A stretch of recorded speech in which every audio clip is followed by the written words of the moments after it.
Hi, Fit to Shine fam. So, as we look toward October, I want you to consider that October could be called Rocktober within the walls of Fit to Shine Studio.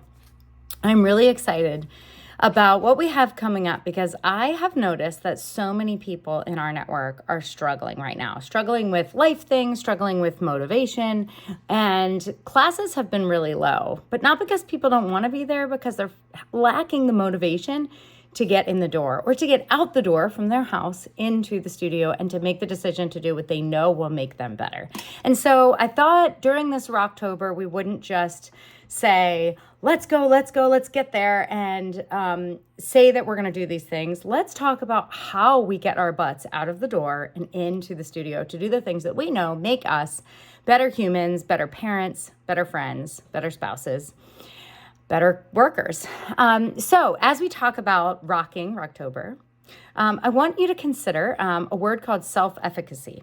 And so that's a really fancy word. It's kind of hard to say, but it's essentially the concept that if you believe that you can, you can. We talk about manifesting. You've probably heard the saying, if you believe you can or you can't, you're right. And that's a lot about because if you are lacking motivation, self-efficacy tells us that we are more likely to do things that we are good at. So if you're really good at something, it's easier to get out of the door to do it. We see this with our kids, right? If they're a really good soccer player, they're going to rather go to soccer practice than they are to basketball. It's harder for us to do things that we're not great at. And when it comes to exercising, not a lot of people really love it. And here's the thing, though. They have proven time and time again that working out in groups is actually way more effective, that's where the word efficacy comes from, effective, than working out alone. So recent studies showed from the Journal of American Osteopathic Association found that individuals who work out in a group have a 26% lower stress rate and improved quality of life compared to people who work out solo. So there's accountability involved. We're more likely to get there, right? We're more likely to be effective in our workouts, and we have people there to watch us. And that's what the self-efficacy concept is about. So there are 4 different things that matter when we talk about self-efficacy: performance accomplishments, vicarious experience, so living vicariously through others, social persuasion, that's where that accountability comes in, and physiological and emotional states. So this is the idea that you can perform a specific task if you have these 4 things involved, okay? So people who regard themselves as highly efficacious, they act, think, and feel differently than those who believe they're ineffective. So if you believe you can go and do a task, if I believe I can walk into the studio and ride 45 minutes on a bike, I'm more likely to be able to do it because I'm acting, thinking, and feeling differently when I walk in the door. If you believe you can't, then you probably can't. You won't accomplish that task. So people who have self-efficacy, they produce their future rather than simply wait for it to happen. So that's that idea of manifesting. I believe I'm going to do this. I'm going to do it today. I'm going to go and I'm going to do this. So here are the 4 things that come into play. We already talked about them, but I simplified them in a graphic for you. Mastery, right? Performance outcomes. I did it.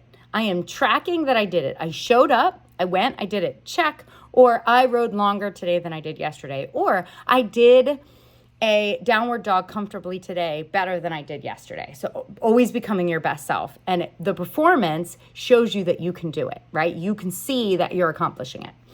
Vicarious experience is the idea of modeling. And this is where our instructors come in. So you may believe that you can't do that squat or you can't do that lunge, but you watch an instructor do it, you see the form, they give you some feedback, and all of a sudden your self-efficacy goes up because you believe that you can do it.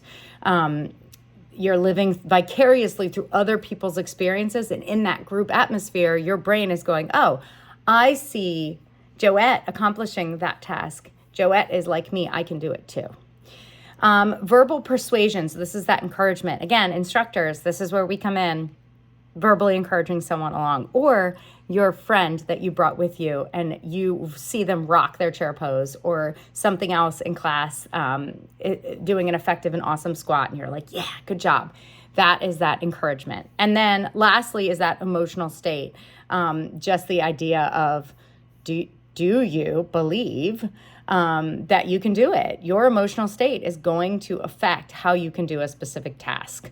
So you could have anxiety about it. It can lead to negative judgments, or you can believe that you can do it and you can bring that emotional state up, which is the whole idea of Fit to Shine Studio. Is we come together, we act together, we work together, we support each other, and then when we leave, we're all lifted, right? So that rising tide raises all ships. When we're together, we come together, we motivate each other, and we leave better, so that we can be fit to shine in our normal life. So this month, as we go into Rocktober, I want to encourage you to consider self-efficacy. Consider how getting your behind out of the door and into the studio will make you better at everything you want to do in your life all year long, but especially this month as we go into October. Let's Rocktober together.